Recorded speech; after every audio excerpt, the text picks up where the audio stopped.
Le DAF Fresh Morning, c'est 104.5 tonnes de bonne humeur. Tous les matins sur Urban FM. La meilleure radio de la capitale. La meilleure radio de la capitale. Vous êtes sur les 104.5 Urban FM, la station urbaine. On est avec Jean-Paul. Jean-Paul, bonjour. Bonjour la fraîche. Comment tu vas ce matin? Ça va très bien. Tu as passé un bon week-end? Oui, un week-end en mode famille, en mode repos. J'ai enfin pu suivre le jury numéro 2 aussi. Ah, d'accord. J'ai pu suivre ça. Comment tu as trouvé? J'ai trouvé le film bien, même si la fin peut laisser ouvrir à toute forme de spéculation en fait. C'est-à-dire que la fin n'est pas une histoire fermée. Puisque ça se termine sur une image qui laisse plutôt plus d'interrogations qu'elle n'apporte de réponse par rapport à la suite de l'histoire en elle-même. Mais ça nous montre quand même que le procureur sait qui est le criminel. Oui, exactement. Ça prouve que... Et ça montre des fois est-ce que les valeurs que nous prétendons défendre ou les valeurs que nous prétendons incarner, qu'on nous inculque par le biais de l'éducation ou par les valeurs que nous voulons incarner parce que nous voulons postuler à certaines fonctions, est-ce que nous sommes réellement en capacité de pouvoir les appliquer en toutes circonstances? C'est ça la question. Pour l'auteur, on ne va pas spoiler un peu le film, mais pour comment dirais-je, le personnage principal du film, il y a la question, il sait qu'il est coupable, mais il essaye en tant que juré de tout faire pour que celui qui est innocent ne soit pas condamné pour un crime que lui, il a commis. Donc, il y a ce dilemme-là. Et il refuse de se livrer à la justice parce que lui-même, il est dans une situation où s'il se livre à la justice, eh ben, il ne reverra plus son enfant qui vient de naître. Tout ce qu'il s'est battu à bâtir, donc une famille, tout ça va voler en éclats. Et donc, pour lui, il fait le poids. Est-ce que sa vie, cette nouvelle vie qui s'est construite et cette vie qui est sur la balance, celle d'un innocent qui risque d'aller en prison pour un crime qu'il n'a pas commis, qu'est-ce qui pèse le plus? D'accord, lui, il estime que c'est sa vie qui pèse le plus. Et donc, mais il a quand même ce remords-là, puisqu'il met tout en œuvre, parce qu'au départ, ils étaient sur les 12 jurés, ils étaient à 10 contre 2 pour le condamner. Maintenant, ça a basculé à 6 contre 6. Donc, ensuite, il s'est rendu compte que les choses étaient plus compliquées. Si on ne condamnait pas le monsieur, il devait y avoir un procès. Enfin, on devait avoir un autre procès et on devait reprendre l'enquête depuis le début. Et donc, les pistes qui avaient été négligées et dont certaines pourraient aboutir à lui seraient réouvertes. Et donc, il y a un risque que lui, maintenant, finisse par être rattrapé par la justice. Donc, il a fait quoi? Le dernier jour, il n'est pas venu.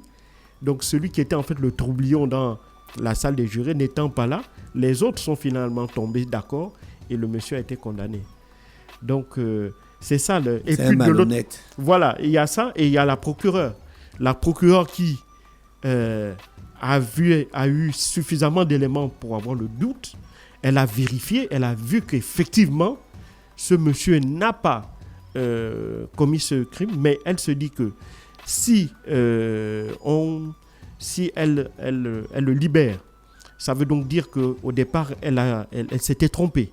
Et si elle s'était trompée, donc elle n'était pas digne de bénéficier des suffrages de ses concitoyens parce qu'elle venait d'être élue procureure.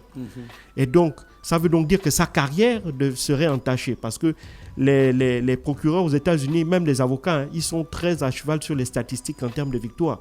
Donc, le fait qu'on ait condamné, qu'elle soit parvenue à condamner ce monsieur, ça augmente ses statistiques et ça prouve que c'est une bonne procureure et qu'elle se battra toujours pour les droits des femmes battues. Alors qu'elle sait, elle a dans son intime conviction que ce monsieur, en réalité, n'est pas l'auteur du fait pour lequel on l'envoie en prison. Donc, on a deux personnages qui sont censés avoir des valeurs, qui sont censés les défendre pour le cas de la procureure ou les incarner, ou qui sont censés les appliquer pour ce qui est du juré numéro 2. Malheureusement, ni l'un ni l'autre, pour des raisons purement d'intérêt. Ça veut donc dire que derrière, en fait, tout ce qu'on nous apprend, le vivre ensemble, le bien, le mal, tout ça, eh ben, il y a un mur. Le mur là, c'est ses propres intérêts. Dès lors que les valeurs que l'on a, qu'on veut appliquer, qu'on défend, une fois que l'on les met face à soi-même, et si elles vont à l'encontre de ce que l'on veut, eh ben, toutes ces valeurs-là, on les balaie d'un revers de la main. C'est grave. Voilà. Non, c'est un très bon film.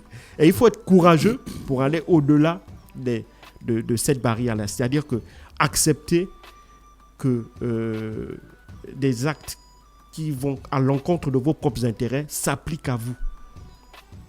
Tu vois? Là, ça, c'est un chemin qu'on a à parcourir. Voilà, c'est un chemin qu'on a à parcourir. C'est pour ça que moi, j'avais, à l'université, il y avait notre professeur, il nous disait un jour que l'intérêt général ne veut rien dire. Quand on dit souvent que, oui, mais l'intérêt général, c'est plus... Oui, c'est quoi? Si l'intérêt général est la somme des intérêts particuliers, ça ne veut rien dire du tout. En fait, c'était à l'époque où il y avait beaucoup de grèves d'étudiants. Et puis, il nous expliquait, et puis on était déçus. Il nous expliquait que le choix des négociateurs que vous envoyez pour vous représenter, si dans la négociation elle-même, les décisions qui sont prises vont à l'encontre de leurs propres intérêts personnels, ça n'aboutira jamais. Jamais. Parce que vous ne pouvez pas envoyer quelqu'un aller négocier pour vous, soit disant qu'il représente la voix de la majorité, c'est vrai, la majorité a décidé, donc c'est cette voix qu'on applique. Mais si cette voix-là va à l'encontre des intérêts personnels du négociateur, de celui qui est chargé d'aller négocier ça, ça n'aboutira jamais. Mais il se trompe puisque tu nous as expliqué le principe de l'élection aux États-Unis. Voilà. C'est l'intérêt général que le gars-là va représenter en tant que Exactement. grand électeur. Voilà. Même si ça va dans l'encontre de ses intérêts personnels. Voilà. Mais c'est pour ça que, en réalité, il faut aller, les grands hommes vont au-delà de ça. C'est-à-dire que si on a comment on appelle ça, c'est-à-dire que si on a une haute opinion de ce que c'est que l'intérêt d'État, c'est pour ça qu'un homme d'État, il est prêt à se sacrifier son propre intérêt, si ça va dans le sens de l'intérêt général.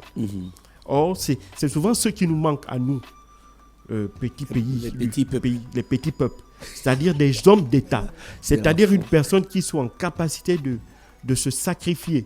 Quand je dis sacrifier son propre intérêt. C'est-à-dire qu'il sait qu'il va perdre dedans. Mais si ça va dans le sens de l'intérêt collectif... En général, ce qu'il perd là, c'est matériel. Oui, bien sûr. Donc, c'est vraiment pas aussi important que ça. Voilà, c'est là où, justement, les gens... Il faut maintenant... Qu'est-ce qui est important? C'est là on revient un peu à l'allégorie de la caverne. C'est-à-dire que le monde du visible, quand on s'attache aux choses du monde, eh ben, on ne voit pas ce qui est immatériel. Or, souvent, ce qui est immatériel est plus grand. D'accord? Mais être capable de comprendre ça, c'est souvent un effort que beaucoup de gens ne font pas ou ne sont pas en capacité de faire. La seule personne qui a un intérêt matériel immédiat, c'est la procureure. Oui. Et le gars, le juré numéro 2, son intérêt n'est pas matériel. Non. Son intérêt est au-delà de la matière. Il est affectif. Il est affectif. Il ne veut pas perdre sa femme ni son enfant. Il ne veut pas perdre sa famille. Parce que la famille représente quelque chose d'essentiel pour les Américains. Voilà. Or, la procureure... Elle, c'est juste un poste. Voilà. Or, c'est elle qui est à blâmer dans l'histoire. Ouais. Parce que moi, je suis tout à fait d'accord. C'est elle qui met... Quand on pèse la balance entre le poste et envoyer quelqu'un en prison pour un crime qu'il n'a pas commis, elle choisit le poste. Ouais. Voilà. L'actualité internationale nous emmène. Eh ben, on va en France, justement. On va parler pour la nomination du 4e Premier ministre en un an d'Emmanuel Macron. Il faut savoir que François Bayrou a été nommé vendredi 13 décembre dernier. Alors, pour ceux qui ne le connaissent pas, c'est un vieux loup de la politique française. Il avait obtenu... c'est un ancien député. Il a été député dans les années 90. Il a été ministre aussi. Ancien ministre de l'Éducation entre 92 et 96. Il a été un éphémère ministre de la Justice dans le tout premier gouvernement d'Emmanuel Macron quand il était président en 2017. Il avait fait 3 mois, puis il avait été rattrapé par une affaire de scandale de détournement des primes des délégués parlementaires. Qui court toujours à la justice. Qui court toujours, pour lequel... Bon, lui, c'est-à-dire le MODEM, la plainte court toujours, enfin les enquêtes toujours, mais lui, il a été blanchi, c'est-à-dire qu'on n'a jamais pu faire de lien entre lui et ce système-là qui avait été bel et bien mis en place au sein de son parti. Donc lui, et on n'a jamais pu faire le lien, c'est-à-dire qu'il était au courant ou qu'il ait bénéficié d'une quelconque manière de ce système-là ou qu'il y ait participé. Donc c'est ça. Donc lui, évidemment, il a été, depuis l'arrivée d'Emmanuel Macron en 2017 à l'Élysée, il a toujours été qualifié d'éternel premier ministrable. À chaque fois, il y en avait d'autres qui lui ont pris la place. Et selon les confrères journalistes du journal Le Monde et de France 2, le vendredi 13, il avait été reçu en matinée par Emmanuel Macron, qui lui aurait dans un premier temps dit qu'il ne devait pas le nommer Premier ministre. Au cours d'un entretien qui a duré 2 heures, qui selon ces journalistes-là, aurait même été houleux. Ce n'est qu'à la suite d'autres entretiens qu'il aura eu avec ses conseillers, qu'aux alentours de 15 heures, ces derniers vont réussir à convaincre Emmanuel Macron que dans la situation actuelle de fracturation politique, fracturation de l'échiquier politique français, François Bayrou était celui qui serait susceptible de créer le moins d'opposition possible et donc de celui qui avait la meilleure chance de ne pas avoir un gouvernement qui soit censuré par les députés. Étant donné que le gouvernement de Michel Barnier est tombé au bout de 3 mois à cause d'un 49.3 qu'il avait déposé relatif au projet de loi de finances de la sécurité sociale. Donc ce 49.3-là avait fait bondir les députés de la gauche, notamment emmenés par la France Insoumise. Et à ces députés de gauche-là, donc avec les Verts écologistes et le Parti communiste, et les socialistes, bien entendu, s'était ajouté le Rassemblement national de Marine Le Pen. Et ce sont ces députés-là qui avaient fait tomber le gouvernement de Michel Barnier. Et donc, pour Emmanuel Macron, qui souhaite cette fois-ci ne plus s'appuyer sur le Rassemblement national, parce que le gouvernement de Michel Barnier avait été mis en place sur la base d'un accord de non-censurabilité du Rassemblement national, et donc du fait que le Rassemblement national ait participé à la motion de censure qui a fait tomber le gouvernement de Michel Barnier. Donc Emmanuel Macron estime que le RN n'a pas respecté ses engagements. Et donc il va décider de créer une nouvelle majorité en s'appuyant sur ce qu'on appelle le bloc central plus le centre-gauche. Le centre-gauche, c'est-à-dire moins la France insoumise que les macronistes considèrent comme étant l'extrême gauche, même si d'un point de vue idéologique, idéologique, la France insoumise n'est pas un parti d'extrême gauche. Mais bon, bref, donc la France insoumise, et puis d'ailleurs, donc, il veut s'appuyer sur une nouvelle majorité avec Renaissance et Horizon et le Modem, donc les partis, ce qu'on appelle le bloc central, à côté avec une partie de la droite incarnée par les Républicains, plus ce qu'il va appeler le centre-gauche, donc à savoir les communistes, les socialistes, les Verts, et essentiellement ces trois-là.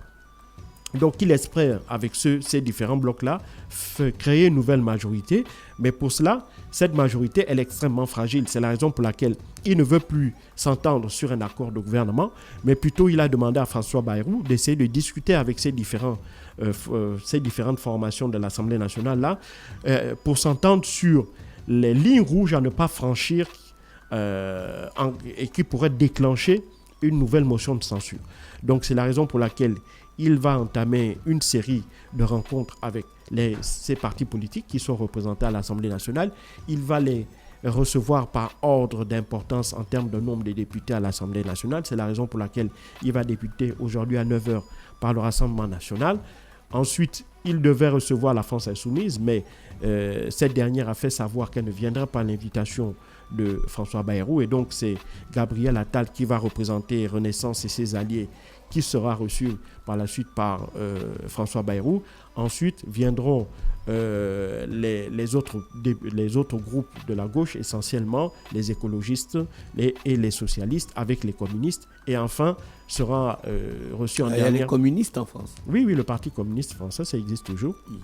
Et donc le dernier qui sera reçu aujourd'hui à Matignon sera Laurent Wauquiez, qui est le patron à l'Assemblée nationale des Républicains. Donc l'objectif maintenant, c'est d'écouter chacune des parties. Maintenant, on sait déjà que LFI a dit qu'il censurera ce nouveau gouvernement, quel que soit ce qu'il va proposer, parce que pour eux, François Bayrou n'est que le prolongement de Emmanuel Macron, donc c'est son sosie ou son alter ego, donc pour eux c'est du pareil au même. LFI, c'est la France insoumise. La France insoumise de Mélenchon. Et qui est dirigée à l'Assemblée nationale par Judith Panot. Donc pour eux, c'est du pareil au même. Bayrou, Macron, c'est du pareil au même. Maintenant, le Rassemblement national a dit qu'ils n'ont pas de censure a priori à présenter à François Bayrou. Ils vont d'abord regarder... C'est eux qui ont initié la première censure. Non, c'était la France insoumise. Eux, ils n'ont fait que la voter. Et c'est ce qui a fait tomber le gouvernement. Donc le Rassemblement national a estimé qu'ils vont écouter d'abord. Bien entendu, si François Bayrou reste sur le même principe que son prédécesseur, c'est-à-dire qu'il ne met rien en œuvre pour lutter contre l'immigration, pour lutter contre la hausse du pouvoir d'achat, une lutte contre la hausse des prix, donc améliorer le pouvoir d'achat. Donc s'il ne met pas ces marqueurs, ces lignes rouges qu'ils avaient dictées à Michel Barnier, eh ben, ils vont censurer François Bayrou, ils vont censurer son gouvernement. Maintenant, pour ce qui concerne les écologistes, les Verts et le Parti communiste français et les socialistes, ils attendent de voir leur soutien. Ils ne veulent pas participer au gouvernement de François Bayrou, mais ils seraient prêts à ne pas le censurer, à condition que celui-ci revienne sur un certain nombre de réformes d'Emmanuel Macron. Donc la plus emblématique, c'est la réforme sur les retraites. Et pour cela, il demande à François Bayrou d'organiser une conférence sociale.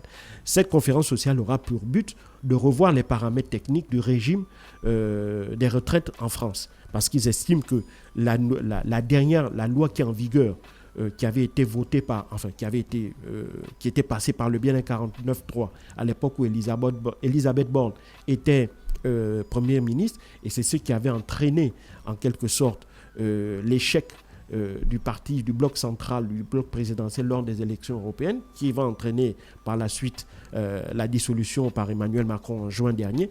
Donc cette loi-là, cette réforme des retraites-là, la gauche n'en veut pas, et il faut savoir que les lois n'ont toujours pas été promulguées. Donc cette loi-là, bien qu'elle soit en vigueur, elle n'est pas encore effective. Et donc pour la gauche, c'est le moment d'empêcher que cette loi-là soit promulguée et qu'elle soit rendue effective. La deuxième chose sur laquelle la gauche veut discuter avec François Bayrou et sur laquelle elle ne veut pas lésigner, c'est la question de la loi immigration.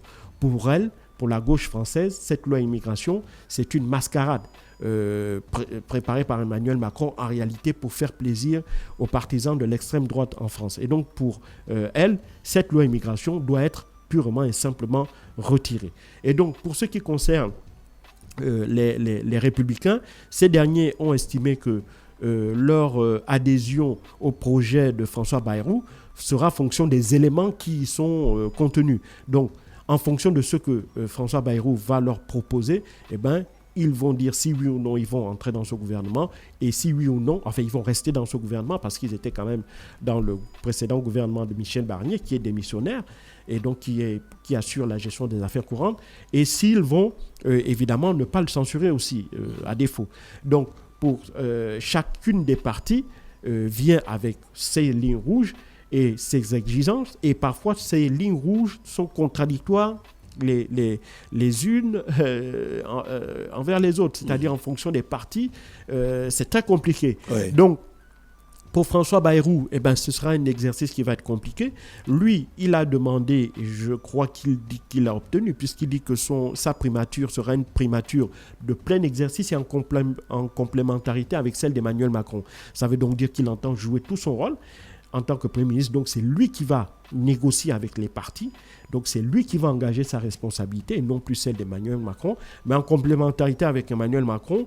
Est-ce que ça sous-entend que c'est cette liberté-là de gestion va se faire tout en respectant les orientations d'Emmanuel Macron? Donc ça veut dire appliquer la politique d'Emmanuel Macron. Or c'est justement cette politique-là qui, pour les yeux de l'opposition, notamment la France insoumise et une partie de l'opinion publique française, est à l'origine de la situation de blocage dans laquelle se trouve la France aujourd'hui. Et donc, François Bayrou, lui aussi, a fait savoir à certains médias de l'Hexagone qu'il entend mettre en place un gouvernement très rapidement, au plus tard, avant les fêtes de Noël. Eh bien, on lui souhaite bonne chance parce que ça va être extrêmement compliqué, d'autant plus que ce gouvernement, la formation de ce gouvernement va être déterminant pour la suite, parce qu'en fonction des personnalités qui y seront, ça va déterminer la coloration de celui-ci, et donc on aura a priori une espèce d'idée de la direction que ce gouvernement-là va prendre, et donc derrière, en fonction de cette orientation de cette direction que prendra ce gouvernement, il y aura forcément des réactions, notamment de la part des différents partis qui sont présents à l'Assemblée nationale, donc avec des risques de voir à quel niveau seront ces lignes rouges ou quelle serait, en fonction de ces lignes rouges-là, la durée de vie potentielle de ce gouvernement. Et donc pour Emmanuel Macron, on le sait, l'objectif c'est de créer un gouvernement qui tienne plus longtemps que celui de Michel Barnier, donc 3 mois, mais qui, au minimum, arrive jusqu'au mois de juin-juillet 2025, parce que ce n'est qu'à partir de ce moment-là qu'il sera en capacité de pouvoir dissoudre à nouveau l'Assemblée nationale et demander aux Français de repartir aux urnes pour redégager une nouvelle majorité.